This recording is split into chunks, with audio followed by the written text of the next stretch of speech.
कांग्रेस से यहाँ के लिए ढाका के लिए अभिजीत सिंह की दावेदारी एकदम से पेश कर रहे हैं और कह रहे हैं कि ढाका कांग्रेस के खाते में जानी चाहिए और यहाँ से जो हमारे उम्मीदवार होंगे अभिजीत सिंह होंगे। बाकी सारे विषयों पर चर्चा करेंगे, बिहार पॉलिटिक्स से लेकर ढाका के विधानसभा सभी चीजों पर चर्चा करेंगे। सबसे पहले तो स्वागत है सर। बहुत बहुत धन्यवाद आपका यहाँ आने के लिए भाई। भैया ढाका मीन्स नॉट एक कम्युनिटी का, यहाँ वोट बैंक का नहीं है कोई मामला। ये किशनगंज नहीं है साहब। यहाँ 2-2.5 लाख से ज्यादा हिंदू परिवार रहता है, 70 से 75 हजार मुसलमान परिवार रहता है। भैया कैसी बात कर रहे हो आप? ये गांधी की धरती है। यहाँ ये पहला बुनियादी स्कूल यही लखन सेन में बना था। ये वही ढाका है। ये वही ढाका है जहां से मनोज सिंह और सियाराम ठाकुर और अनिल सिंह जैसे लोग चुनाव जीते हैं। ये वही ढाका है जो लगातार मोती रहमान को चुनाव हराया है। ये ढाका है साहब। इसके मिजाज को पकड़ना हो तो इनके लोगों के बीच में जाइए। 72,000 स्कूल में जो आज हमारे बच्चे खाना खा रहे हैं, उसका कॉन्सेप्ट लिखने वाला इसी ढाका विधानसभा का बेटा है। आधार को बिहार में लाने वाला इसी ढाका विधानसभा का ये बेटा है। होगा अगर अभिजीत सिंह यहाँ से चुनाव लड़कर जीतते हैं तो प्रमुख 5 का कौन सा ऐसा कार्य होगा जो अभिजीत सिंह सबसे पहले उसी को करेंगे? बहुत अच्छा लगा मुझे ये सवाल, और ये हर प्रतिनिधि से पूछना चाहिए। खेल के मैदान की भी स्थिति वही है। हर प्रखंड में स्टेडियम बनेगा, नीतीश जी का सपना था, नहीं है। अब जाइए, अब ढाका के स्टेडियम में जाइएगा तो फुटबॉल खेलने का जो गोल पोस्ट होता है वो वहाँ के बच्चों से जाके पूछिए। मेरा एक वीडियो भी है। वो गोल पोस्ट कौन उखाड़ के ले गया, ये कौन ले? अब जाइए वहाँ पता लगेगा। मेरे वीडियो जाके देखिए। क्योंकि मास्टर प्लान कुछ बनाया नहीं गया, और जो भी विधायक बने वो जाति धर्म के मजहब पे बने, उसी बैसाखी पे बन के वो विधायक। उन्हें ढाका विधानसभा के विकास से कोई मतलब नहीं है। यहाँ रोजगार की बात नहीं होती, यहाँ रेफरल अस्पताल में डॉक्टर की बात नहीं होती है, खासकर महिला डॉक्टर। यहाँ बस पड़ाव की बात नहीं होती है। बिहार में राजनीतिक सरगर्मी इतनी तेज हो गई है कि हर पार्टी के नेता अब क्षेत्र में कम, पटना में उठक बैठक ज्यादा लगा रहे हैं। अभी हम चंपारण में हैं, बिहार का एक ऐसा जिला जहां से महात्मा गांधी ने अपनी जिंदगी की एक अहम पहल की और सत्याग्रह यहीं से शुरुआत की। और चंपारण में 12 विधानसभा है और 12 में से ढाका विधानसभा चंपारण का और पूरे बिहार का सबसे हॉट विधानसभा सीट माना जाता है।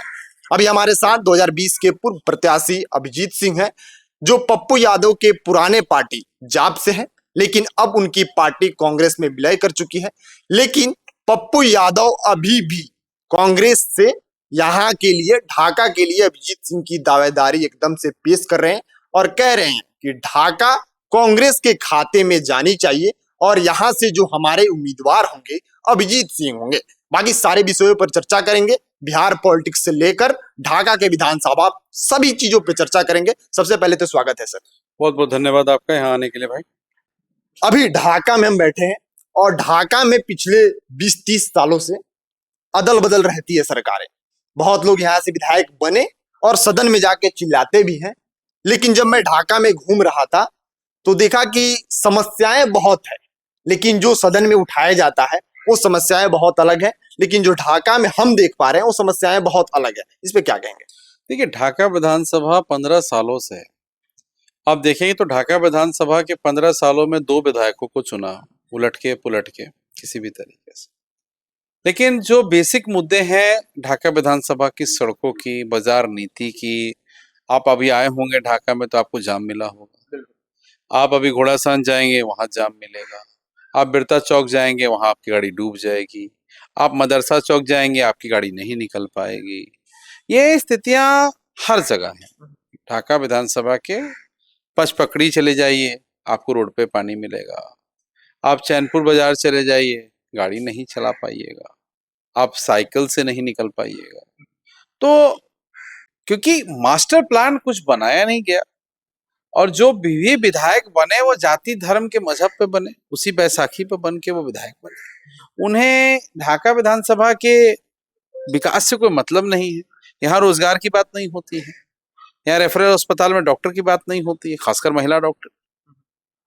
यहाँ बस पड़ाव की बात नहीं होती है, यहाँ सड़कों की मरम्मतों की बात नहीं होती। नीतीश जी तो कहते हैं कि महिला सशक्तिकरण सारी चीजों में आरक्षण देते हैं और महिला की जो भागीदारी है उसको आगे लाने की कोशिश करते हैं, बढ़ाने की कोशिश करते हैं। और आप कह रहे हैं कि ढाका में जो रेफरल अस्पताल है उसमें महिला डॉक्टर की नियुक्ति नहीं है। मैं कह नहीं रहा हूँ, मेरे वीडियोस हैं उसमें और आप जाके देख भी सकते हैं। आज यहाँ इंटरव्यू खत्म करिए, आप जाइए वहां पे, नहीं है।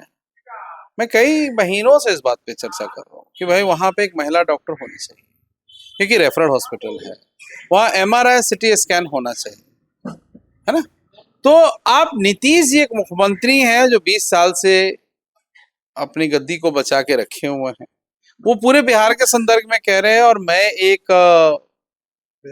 कार्यकर्ता हूँ, एक ढाका विधानसभा का एक बेटा हूँ, एक युवा हूँ, तो मैं ढाका की बात कर रहा हूँ, राइट।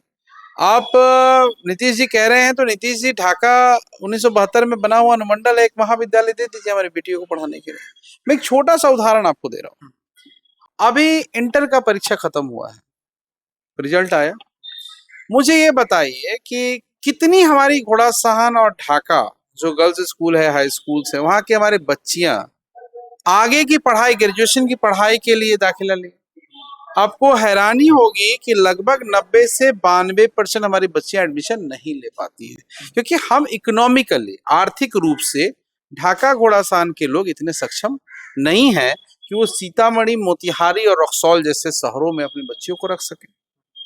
आप यहाँ देखेंगे तो इकोनॉमिकली और आर्थिक रूप से हम लोग कमजोर लोग, किसान हैं, मजदूर लोग हैं, यहाँ कोई रोजगार का साधन नहीं है, यहाँ कोई कमाने का कोई साधन नहीं है।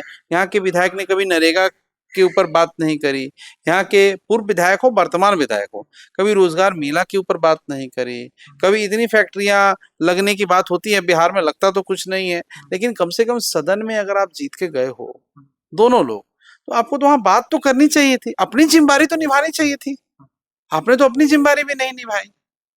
खेल के मैदान की भी स्थिति वही है, हर प्रखंड में स्टेडियम बनेगा, नीतीश जी का सपना था, नहीं है। आप जाइए, आप ढाका के स्टेडियम में जाइएगा तो फुटबॉल खेलने का जो गोल पोस्ट होता है वो वहां के बच्चों से जाके पूछिए, मेरा एक वीडियो भी है, वो गोल पोस्ट कौन उखाड़ के ले गया, ये कौन ले गया?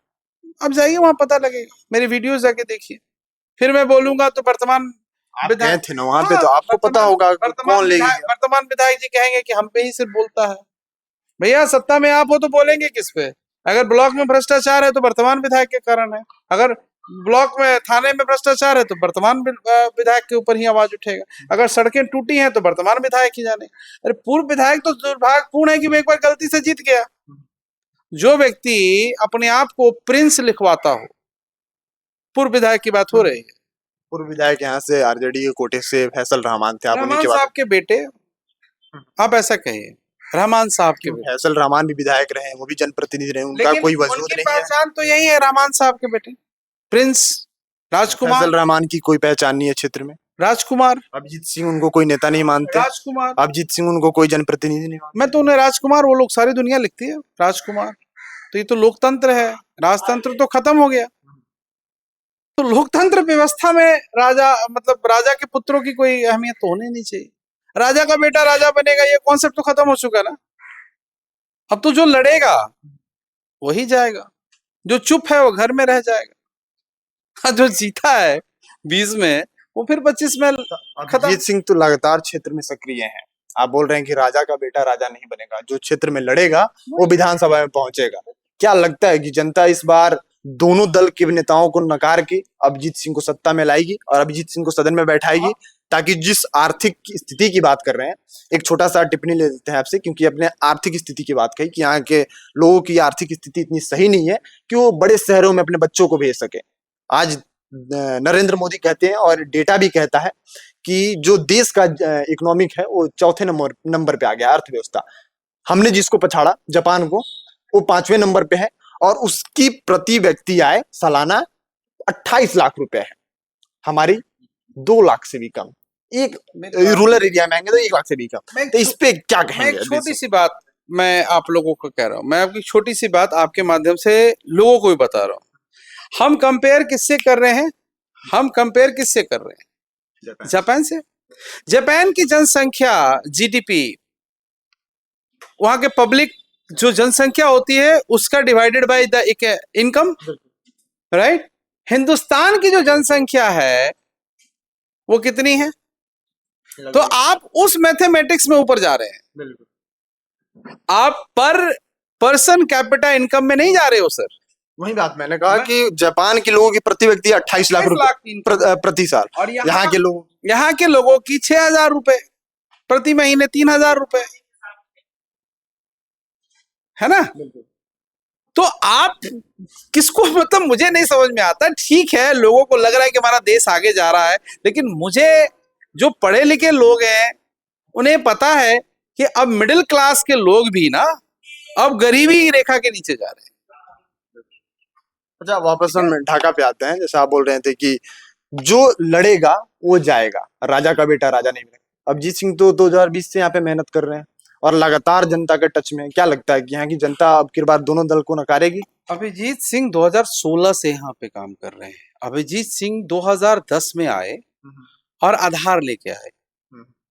मैं एक आईटी कंपनी में सेल्स हुआ करता था, फिर मैं नेशनल हेड रहा, और उसी दरमियान मुझे मालूम चला कि आधार कॉन्सेप्ट आया है। यूपीए की सरकार थी, हम लोगों ने अप्लाई किया कि हम बिहार में काम करना चाहते हैं। हमें काम करने का ऑर्डर मिला। जब तक हम लोगों ने 2013 तक काम किया, किसी भी व्यक्ति का 1 रुपया नहीं लगा आधार बनवाने में। हर जगह, हर टोले मोहल्ले में। और इसकी शुरुआत आपको पता है जब अभिजीत सिंह को काम मिला तो कहां से हुआ? पटना के मौर्या लोग से नहीं हुआ। उसके उद्घाटन नीतीश कुमार ने नहीं किया, उसका उद्घाटन घोड़ासान के हाई स्कूल के प्रिंसिपल ने किया। इतने बड़े प्रोजेक्ट को लेके मैं घोड़ासान हाई स्कूल के प्रिंसिपल से करवाया, क्योंकि मेरा गांव ही मेरी पहचान है, मेरा घर, मेरा आंगन ही मेरी पहचान है, मेरे लोग ही मेरी पहचान है। फिर 2011 आता है, एक अधिकारी होते हैं जो मध्याह्न भोजन के डायरेक्टर बनाए जाते हैं, शिक्षा विभाग के डायरेक्टर बनाए जाते हैं। वो एक आईआईटी कॉलेज से पास आउट होते हैं, मतलब उन्होंने पढ़ाई कर रखी होती है। उन्हें मालूम चलता है कि एक कंपनी है जो कि हमारी हेल्प कर सकता है मध्याह्न भोजन को रीस्टार्ट करने में। 1985 की योजना है मध्याह्न भोजन, राजीव गांधी की योजना है। देन हम फिर आते हैं आरएफपी लिखने के लिए, रिक्वेस्ट फॉर प्रपोजल लिखा जाता है। पहले बहुत कोशिशें होती हैं, रिक्वेस्ट फॉर प्रपोजल लिखते हैं, सीएम से मिलते हैं, और 20 अप्रैल 2012 को 72,000 स्कूलों में हम लोग मध्याह्न भोजन की शुरुआत करते हैं, जो आज तक चल रहा है। And no one ask me for a single penny. मुझसे आज तक मेरे ऊपर 1 रुपए का कोई आरोप नहीं लगा। 72,000 स्कूल में जो आज हमारे बच्चे खाना खा रहे हैं, उसका कॉन्सेप्ट लिखने वाला इसी ढाका विधानसभा का बेटा है। आधार को बिहार में लाने वाला इसी ढाका विधानसभा का ये बेटा है। आज आप घोड़ासान में जाएंगे, सबसे बड़ा डिपो, खाद का डिपो खुला हुआ है। मैं कह रहा हूं कि ढाका विधायक से, पूर्व विधायक से एक पचपकड़ी और एक ढाका में भी खुलवा दीजिए। हम तो 5 साल से ये कह रहे हैं। 265 की यूरिया मिलती है आज भी वहां। आप जाइए वहां माइक लेके, 1 रुपया ज्यादा ले रहा हो तो मुझे आप बताइए, वहां लिखा हुआ है 1 रुपया ज्यादा लोगे 2,000 रुपया देंगे। इस कॉन्सेप्ट पे हम लोग काम करते हैं। हमारे लिए राजनीति is not about the business. ये राजनीति हमारे लिए बिजनेस नहीं है, व्यापार नहीं है। हमारे लिए राजनीति सर्विस है, सेवा है ना। जब अभिजीत सिंह बिहार के लिए इतने बड़े पैमाने पे कुछ कर सकते हैं, मिड डे मील शुरुआत करा सकते हैं, आधार को बिहार में लॉन्च करा सकते हैं, तो अभिजीत सिंह के पास ढाका के लिए भी कुछ ना कुछ मैनिफेस्टो होगा। अगर अभिजीत सिंह यहाँ से चुनाव लड़कर जीतते हैं तो प्रमुख 5 कौन सा ऐसा कार्य होगा जो अभिजीत सिंह सबसे पहले उसी को करेंगे? बहुत अच्छा लगा मुझे ये सवाल, और ये हर प्रतिनिधि से पूछना चाहिए जो चुनाव लड़ना चाहते हैं, या जो वर्तमान में विधायक हो, कहीं के भी हो, या जो हारे हो। मैनिफेस्टो बिल्कुल होना चाहिए। आपके विधानसभा का मैनिफेस्टो होना चाहिए। मैं जब 20 में भी लड़ा था तब भी मैंने मैनिफेस्टो दिया था। आपको पता है, मेरे पहले चुनाव में भी मैनिफेस्टो। चंपारण के सबसे अमीर उम्मीदवार भी थे आप और प्रत्याशी। देखिए वो अलग है, वो जीएसटी और इनकम टैक्स के हिसाब से अब जो आप तो जो डालोगे, पैसे डालोगे तो दिखेगा, वो अलग, वो मैटर नहीं है। मैटर ये है कि मैंने उस समय भी मैनिफेस्टो दिया था और एक एफिडेविट दिया था कि मैं आजीवन सैलरी और पेंशन नहीं लूंगा, वो स्कूलों को दान होगा। अब आते हैं आपके पहले क्वेश्चन पे। आई एम नॉट ओवरलैपिंग, मैं आपके क्वेश्चन को कोई ओवरलैप नहीं कर रहा हूं। मेरा कहना है कि अगर मैं प्रतिनिधि बनूंगा तो मैं पहले एक मॉनिटरिंग कमेटी बनाऊंगा। ढाका घोड़ासहान में 2 जगह सिविल सोसाइटी का गठन करूंगा। जो लोग बोलेंगे, जो जनता बोलेगी, वो काम होगा, जनता ही सरकार होगी। और रोजगार के साथ न्याय मिलेगा, मतलब रोजगार भी मिलेगा और न्याय भी मिलेगा। सिविल सोसाइटी हमारे घोड़ासहान ढाका में नहीं है, ठीक है। आप किससे पूछ के कौन सी योजना कहां लागू करते हो? हमारे यहाँ 37 मुखिया हैं, 5 जिला परिषद हैं, कई समिति हैं, इन सबों के पास फंड आता है, विधायक जी के पास भी फंड आता है, नगर परिषद के पास भी फंड आता है, और फिर भी ये स्थिति है कि हम जाम लग रहा है, नालियां सड़कों पे बह रही हैं, बच्चे स्कूल में पढ़ाने के लिए शिक्षक नहीं है, कॉलेज में प्रोफेसर नहीं है, रोजगार के नाम पे कुछ नहीं, कीचड़ में बैठ के सब्जी बेची जा रही है, गरीबों के सर के ऊपर एक मतलब करकच तक नहीं है, ट्रेन का ठहराव तक नहीं है, गन्ना कैसे जाएगा चीनी मिल, रीगा चीनी मिल, उसकी कोई व्यवस्था नहीं है। कई मुद्दे हैं और ये ऐसे मुद्दे नहीं है, इनका सॉल्व किया जा सकता है। अभी मैं एक लाइव आपको एग्जांपल दे रहा हूं। अभी आज से 15-20 दिन पहले मेरे पास 3 पंचायत के लोग आए, क्योंकि मेरा घर यही, मेरी कर्म भूमि यही, मेरे परदादा दादा, मेरे परदादा यहीं से अंग्रेज से लड़े, मेरे उनके पिता रुदल सिंह लड़े, फिर अमाशीष सिंह लड़े, है ना। तो हम लोग तो यही जन्मे हैं, यही मरेंगे, हमारी तो मिट्टी यही है, हम लोग तो इसी मिट्टी से हमारी जो पहचान है, हम लोग किसान हैं तो हैं। तो मैं वही कह रहा था आपको कि अभी एक लाइव एग्जांपल देता हूँ। 3 पंचायत के लोग आए मेरे पास, कवैया, सिरीपुर, अपूर्णैया, मैं भाई नेम बता रहा हूं आपको, कि हमारा मकई का खेती का नुकसान हो रहा है। हमने कहा भैया हो रहा है, क्या कर सकते हैं, ये नील गाय परेशान कर रहा है, कोई उपाय करिए। मैंने ऐसे ही कह दिया कि भाई यहाँ के प्रतिनिधियों को बोलो, बोलते वो सुनता कहाँ है, तो वोट लेता है, उसका दिखता कहाँ है। मैं चलिए ठीक है, करते हैं कुछ। मैं लगातार टच में रहा, फिर मैंने कुछ मेल्स लिखी सचिव साहब को प्रदेश में, सेक्रेटेरिएट में, वहां से कुछ रिप्लाई आया। फिर जानकारी हुई कि भैया डीएफओ ने कहा कि हमारे पास शूटर्स नहीं है, परमिशन तो आ गया, अलाउ हो गया कि आप उसको न्यूट्रलाइज कर सकते हो, बट हमारे पास शूटर्स नहीं है। सरकार के विभाग में उस चीज को खत्म हाँ, करने के लिए अभी नहीं है, ऑर्डर दे देते हैं और शूटर नहीं है। अब जिला के पास नहीं होगा।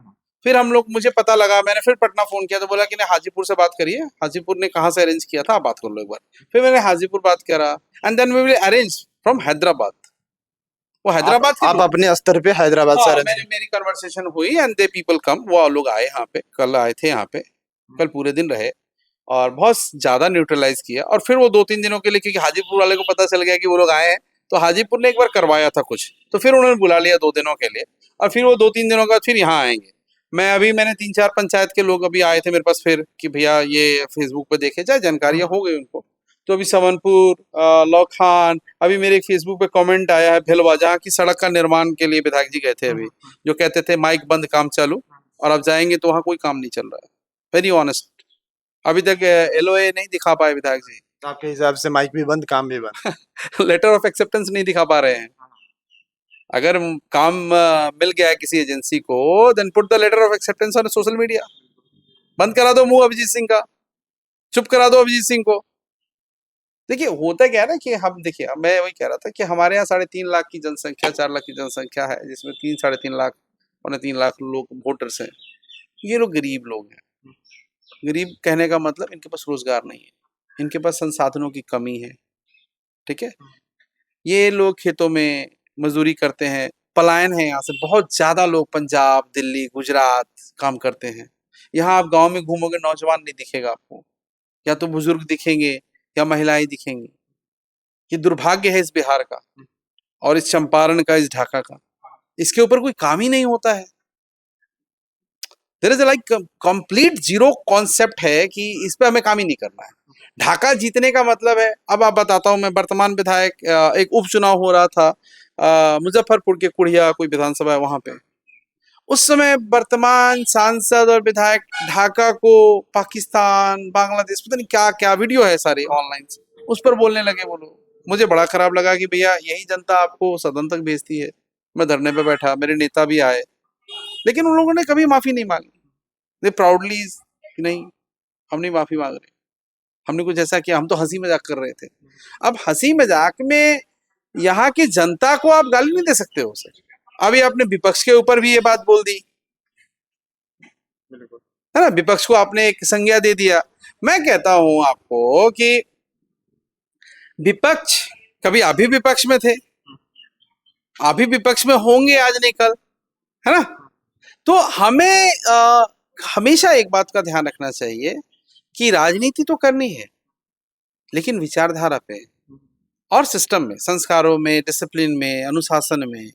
आप 2 बार आप सदन में जाके विधान पालिका का आप शपथ लेते हो, और एक दुर्भाग्यपूर्ण आपको बात मैं बताता हूँ, जब आप विधायक का या एमपी का शपथ लेते हैं तो आप किसी एक जाति विशेष के आप प्रदेश अध्यक्ष नहीं हो सकते हैं। बिल्कुल। आज हमारे वर्तमान विधायक के हर पोस्टर पे देखिए फलानवा जाति के हम प्रदेश है। अगर आप फलानवा जाति के ही नेता बनना चाहते हैं तो पहले आप हमारे विधायक पद से इस्तीफा कर दीजिए, क्योंकि आप विधायक सब जाति के हैं, हर धर्म के हैं।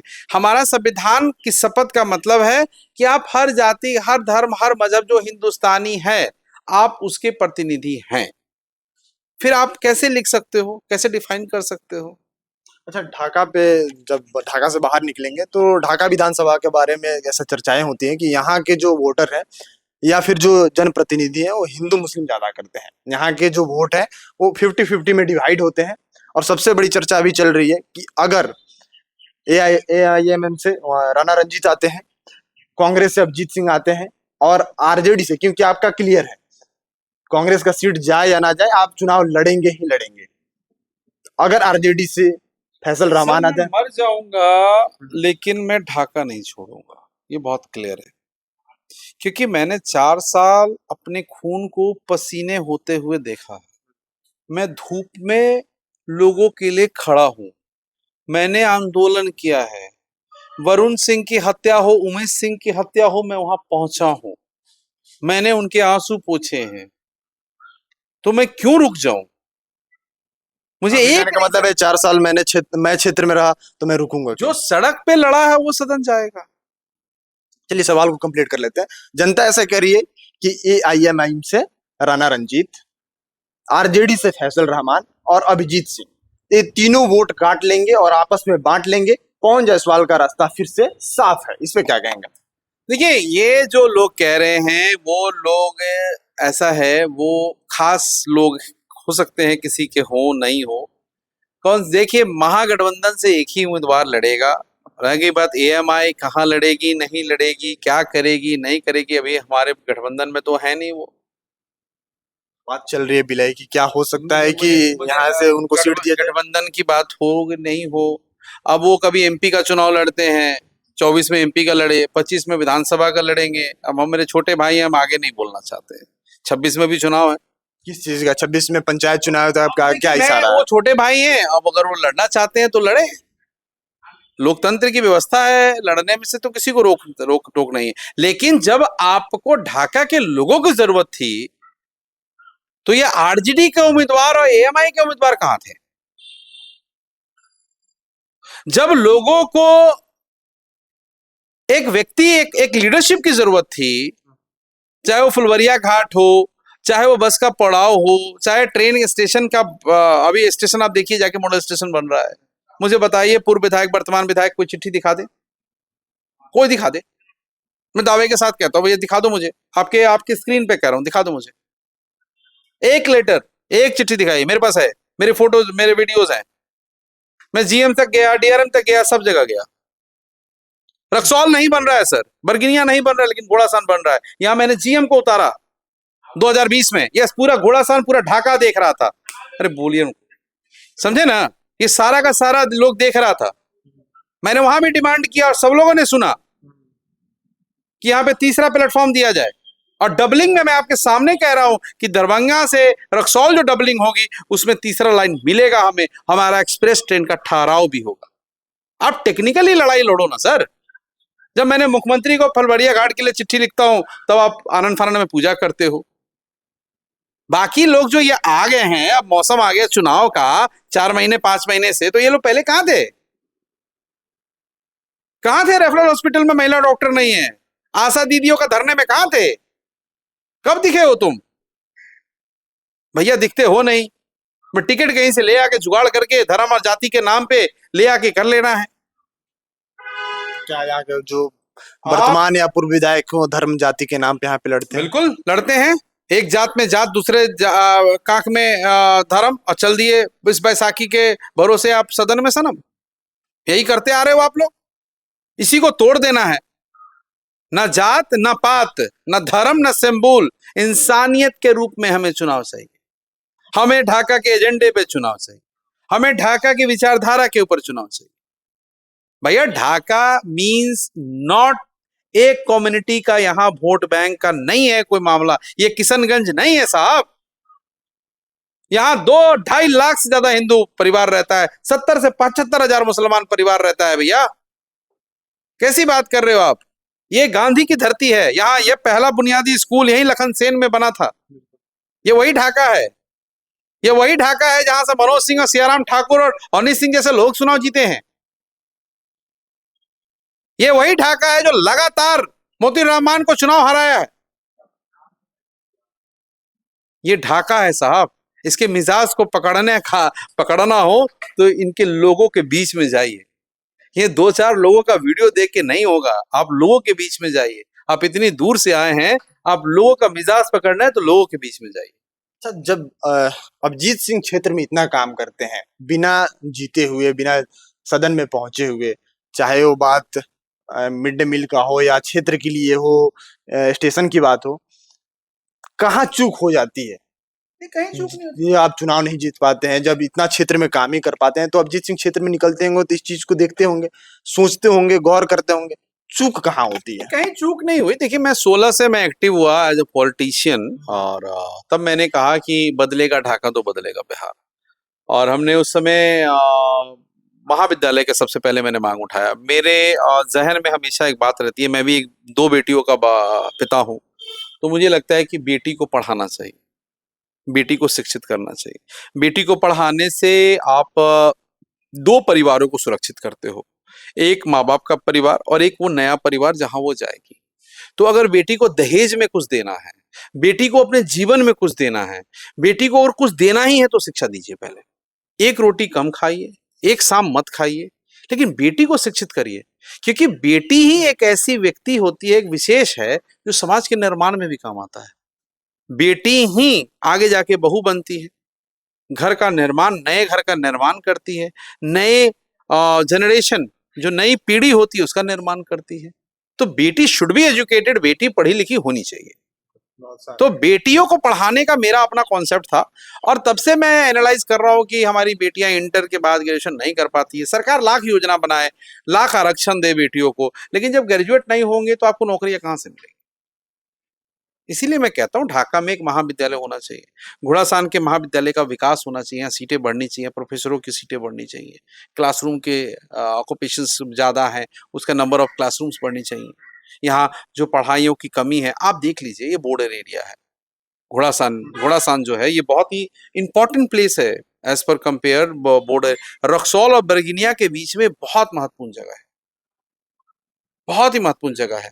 यहाँ छौड़ादानो, आदापुर, चैनपुर, इधर आप जाइए ढाका, चिरैया, इन सबों का बाजार, एजुकेशन हब, हर चीज घोड़ासान है। बनकटवा, 3-3, 4-4 प्रखंडों का हब है ये। और यहाँ एजुकेशन नहीं है,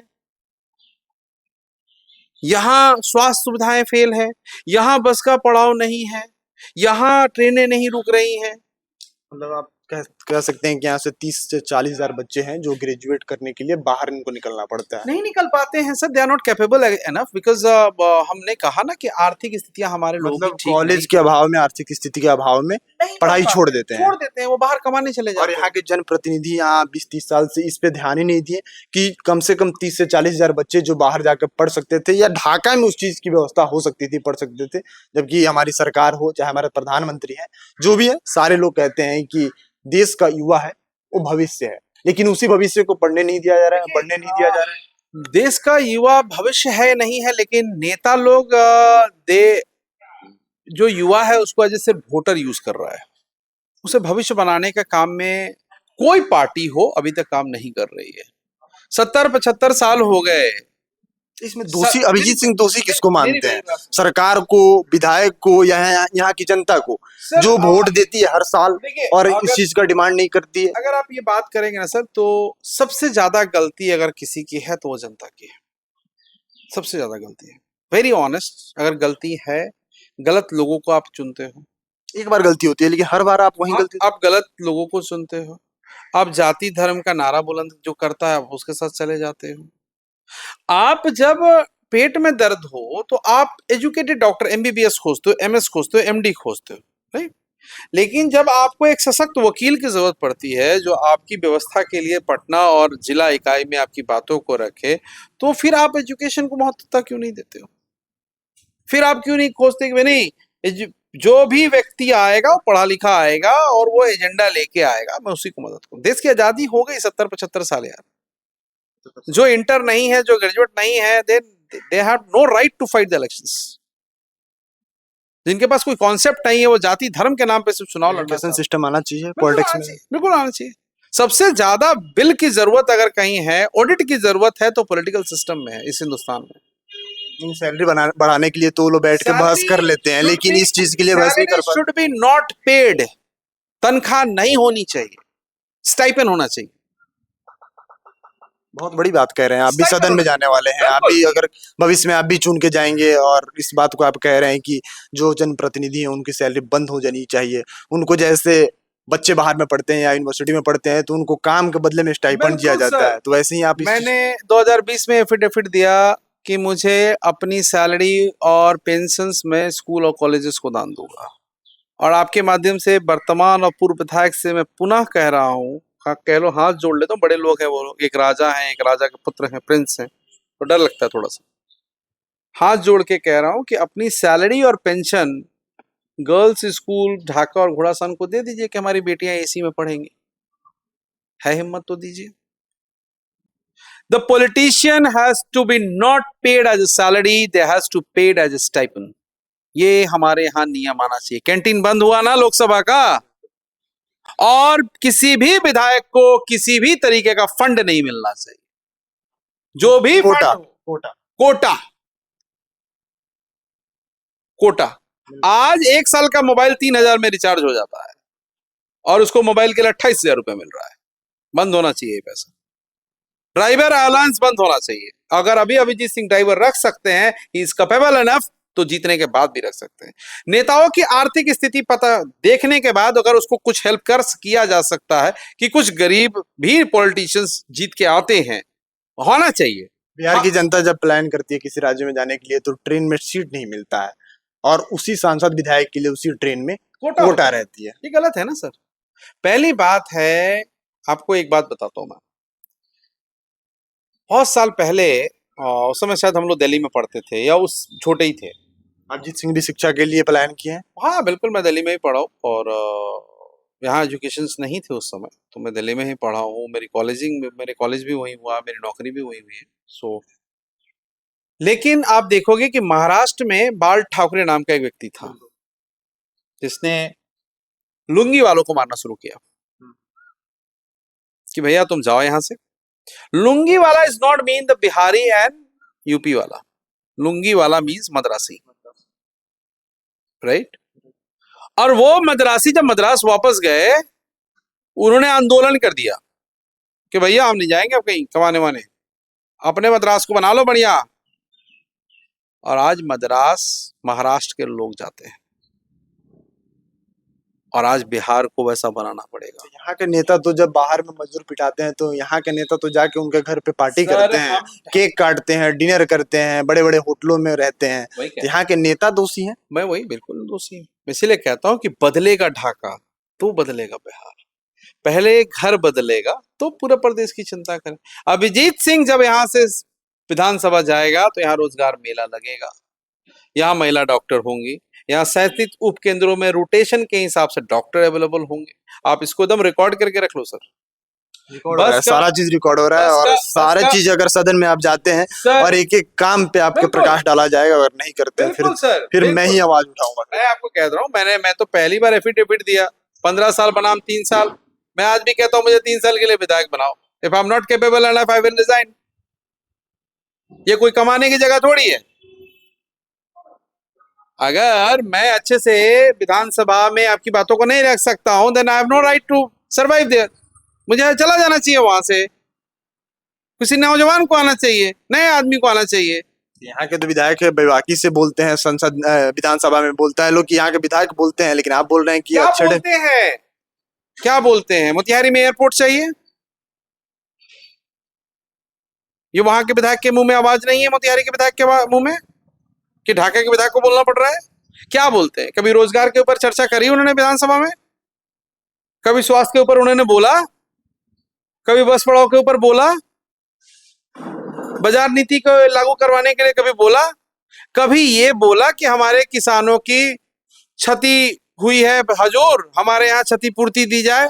कुछ भी किसान हित में हो, मजदूर हित में हो, छात्र हित में हो, स्वास्थ्य की बात हो, हाई स्कूल में टीचर नहीं है उसकी बात हो, कॉलेज में टीचर नहीं उसकी बात हो, क्या बोला आपने? मतलब ढाका की मूलभूत समस्याओं पर प्रकाश नहीं डालते हैं, दूसरे विधानसभा के बातों को उठाते हैं यार। जो उनको आप समझते हो कि विधानसभा में सवाल उठाने के भी विधायक लोग जो है दूसरे स्कीम में रहते हैं।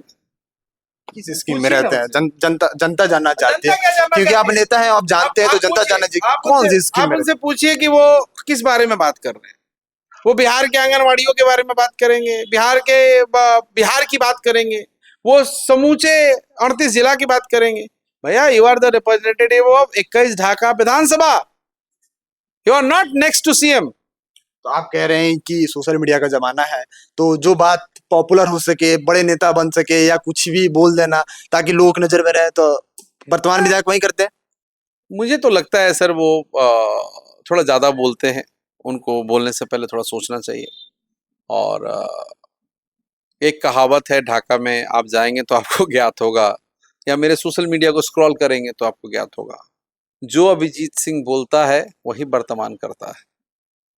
जहां जहां मैंने ऑब्जेक्शन किया, जिस सड़कों पे मैं उतरा, जिस सड़कों पे मैंने रोपनी करी, जिस सड़कों पे बहरी नाली में मैं उतरा हूं, जिस स्टेशन के लिए मैंने डिमांड करा, जिस बस पड़ाव की बात करी, जिस फुलवरिया घाट की बात करी, जिस भिलवा पुरनहिया चिरैया रोड की बात करी, वही सारे काम वो थोड़ा बहुत आगे पीछे करते तो आप कह रहे हैं कि जनता तो प्रतिनिधि उनको बनाई है, विधानसभा में भेजी उनको है, लेकिन दिशा निर्देश आप देते हैं, करना क्या है? कर नहीं पाते। आप यही कह रहे हैं कि दिशा निर्देश आप उनको देते हैं कि कर नहीं पाते हैं, क्योंकि उनके पास कोई अपना विजन नहीं। नेता तो हैं, एक पार्टी में हैं, लेकिन विजन नहीं है। एक बात आप समझ लो, जरूरी नहीं है कि जो टॉप करता है क्लास में वही आईएएस का एग्जाम निकालता है। अब एक बार विधायक बन गए आप, it's not mean that you have a vision. आपके पास ना मिशन है, ना विजन है, ना ऑब्जेक्टिव है, क्या करना है, कैसे करना है, क्यों करना है, कोई प्लानिंग नहीं है आपके पास। अच्छा, सामने एक पोस्टर, उन लोगों ने कोई बैठक नहीं करी, सिविल सोसाइटी का गठन तक नहीं किया, कभी लोगों से बात विचार नहीं करते हैं, एरोगेंसी उनके चेहरे पे दिखती है। तो भैया, अगर आपको ये लगता है that you are capable enough कि आप विधायक हो गए, अब क्या हो गए, 5 साल के बाद चले जाओगे। यू नॉट, बाद फिर जनता को हिसाब देना है। You not qualified for UPSC यार। अब बीपीएससी यूपीएससी थोड़ी क्वालिफाइड हो दैट यू आर एरोगेंट भी है तो चलेगा थोड़ा सा, नहीं ना सर। ये जनता है, सब जानती है, 5 साल में फिर फेंक देगी आपको। अरे रावण का अहंकार नहीं चला यार, कंस जो है इतना अहंकारी था, उसका नहीं चला, आप तो एक छोटे से इंसान हो, फिर आपका क्या चलेगा। सामने एक पोस्टर दिख रहा है, प्रणाम ढाका सलाम ढाका। हमने 2024 के लोकसभा चुनाव में देखा था पूर्णिया में, और आप उन्हीं के पार्टी से आते हैं, उन्हीं के सिद्धांतों पे आप लोग चलते हैं। क्या ढाका में भी उसी तरह की छवि बनाने की कोशिश की जा रही है, और उसी टाइप से जैसे पप्पू यादव ने लोकसभा चुनाव में प्रणाम पुण्या करके एक रैली की थी, क्या ढाका में भी वैसे ही कुछ होगा? उसी सिद्धांत पे, उसी कॉन्सेप्ट पे ढाका पे अभिजीत सिंह चुनाव लड़ेंगे? प्रणाम ढाका सलाम ढाका या प्रणाम पूर्णिया सलाम पूर्णिया एक तरीका है कि अपने आप जब निकलते हो तो किसी को प्रणाम करते हो, किसी को सलाम करते हो। This is the only one concept. ये हम लोगों ने जुलाई 2023 में शुरू करा था पूर्णिया में। लेकिन जो रैली हुआ था वो बहुत ज्यादा फेमस हुआ था, और लोग एक तरीका समझता है कि ऐसा तरीका होना चाहिए, तो क्या वही कॉन्सेप्ट पे अभिजीत सिंह भी यहाँ चुनाव लड़ेंगे? तरीका होना चाहिए, लेकिन उसमें बहुत मेहनत लगी थी। मैं 10 महीने पूर्णिया में रहा लगातार। हाँ, लगातार रहा हूँ मैं पूर्णिया में प्रणाम पूर्णिया और सलाम पूर्णिया, जोहार पूर्णिया जो कॉन्सेप्ट है, ये आप मेरी पार्टी के पुराने साथियों से पूछेंगे तो आपको पता लगेगा कि अभिजीत सिंह की क्या भूमिका थी उसमें। और ये ढाका प्रणाम सलाम मैंने कहा कि भी ठीक है, ये कॉन्सेप्ट हमारा ही है तो हम अपने विधानसभा में भी लाएं इसको।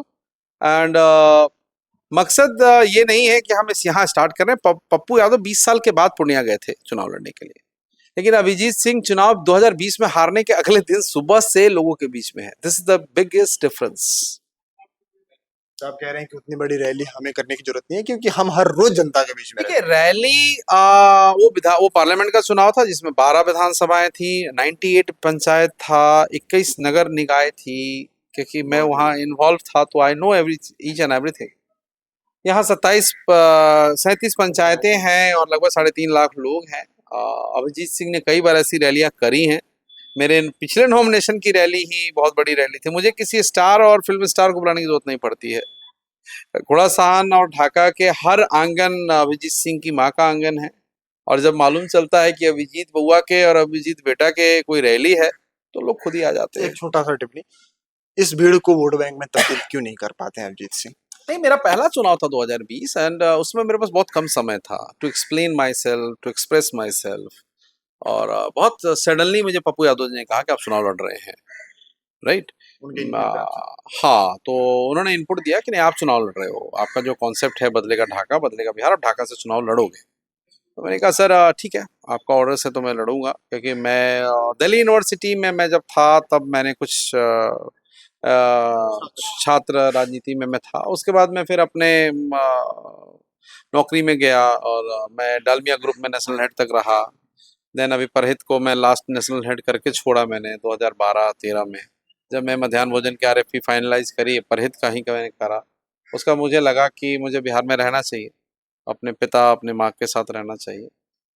मेरी पत्नी भी एक पूर्व विधायक की बेटी है और मारुति में वो भी असिस्टेंट मैनेजर रही थी, मारुति उद्योग में। तो उसके बाद हम लोगों ने तय किया कि नहीं, हमें अपने माँ बाप के साथ अपने गांव में रहना चाहिए। और उस समय हमारे चाचा हरकिशोर सिंह जिंदा थे जो पूर्व एमपी हैं शिवहर के। उन्होंने भी कहा कि भैया योग्यता वो सही जो समाज के काम आए, आप तो यहाँ पे नौकरी वोकरी करने लगे, फिर वहाँ कौन लड़ेगा लोगों के लिए। And then slowly and gradually we start politics. 16 में हमने कॉलेज की डिमांड करने की कोशिश करी और 20 आया। देन पप्पू यादव जी, क्योंकि मैं थोड़ा पहले से उनको जानता था और मेरे जो छोटे भाई हैं आकाश, वो उनको और अच्छे से बहुत करीब से जानता था। देन ही आस्क्ड मी इन मोतिहारी कि अभिजीत जी आप चुनाव लड़ रहे हैं। मैंने कहा सर सोचता हूँ मैं, बिकॉज मेरा कॉन्सेप्ट कुछ और था राजनीति करने का। Is not about the fighting the elections और चुनाव लड़ो विधायक बनो। मेरा था कि चलो लोगों के लिए काम करो, start working for the people. आप जो सर्व कर सकते हो सर्व करो, बिकॉज मेरे पास अपना काम है, अपना मेरे पास अपनी यूनिट है to earn the money, right? तो उसी क्रम में हुआ और 20 में चुनाव लड़े। तो मैं उस समय मैं एक्सप्रेस नहीं कर पाया लोगों को और उसके बाद से मैं लगातार लोगों के बीच में हूँ। अब देखते हैं 2025 में ये तो मेरी इम्तिहान की घड़ी है कि मैंने कितने लोगों को मैं एक्सप्लेन कर पाया हूँ, नहीं कर पाया हूँ। जनता हिसाब करे। राइट। जो हमारी माँ है, जो हमारी बहनें हैं, जो हमारे बुजुर्ग हैं, हमारे जो युवा साथी हैं, दे विल डिसाइड कि क्या करना है। अच्छा, लास्ट में चलते चलते एक छोटा सा बात, क्या पप्पू यादव के आप बहुत करीबी हैं और क्या कुछ बातें हुई हैं पप्पू यादव से ढाका विधानसभा के बारे में, क्या कुछ इनपुट मिला है, जनता जानना चाहती है? देखिए पप्पू यादव जी मेरे बड़े भाई हैं और राजनीति में लाने का पूरा श्रेय उन्हीं को जाता है। और पप्पू यादव जी से मेरा जो संबंध है वो, या मेरे परिवार का जो संबंध है, मेरी माँ को मौसी बोलते हैं क्योंकि वो बोलते हैं कि चंपारण मेरी मौसी का घर है और मेरी माँ को मौसी बोलते हैं और मैं उनकी माँ को मौसी बोलता हूँ क्योंकि मेरी मेरी अपनी मौसी खुद पूर्णिया में रहती है। तो ये एक पॉलिटिकल रिलेशन होते होते पारिवारिक रिश्ता बन चुका है। और मुझे टिकट्स के लिए उतना फाइट नहीं करना है क्योंकि मेरे पास बड़ा भाई जिसका नाम पप्पू यादव है वो उसके लिए काफ़ी है। और मेरा जो काम है, जो मुझे आदेश कांग्रेस से भी मिला है, क्योंकि मैं 12 दिन रायबरेली और अमेठी में भी काम कर चुका हूँ 2024 के चुनाव में। और संदीप पांडे जो पीए थे मेरे फेसबुक आप देखेंगे, मैं प्रियंका गांधी के पास भी गया था और उस समय भी ये बात हुई थी कि उन्होंने पूछा था पप्पू यादव से कि क्या टीम आ गई आपकी प्रणाम पूर्णिया की। देन ही इंट्रोड्यूस मी कि ही इज द गाय, यही वो लड़का है जिसने प्रणाम पूर्णिया कॉन्सेप्ट शुरू किया था, और वो फुटेज भी है मेरे सोशल मीडिया पे। तो हम लोगों उन्होंने हमें ऑफर किया कि आप यहाँ कुछ दिन रहो लखनऊ में and we will start work, और वहाँ हमने 12 दिन 13 दिन काम किया। तो हमें वहाँ से भी परमिशन कि आप काम करिए, क्षेत्र में काम करिए।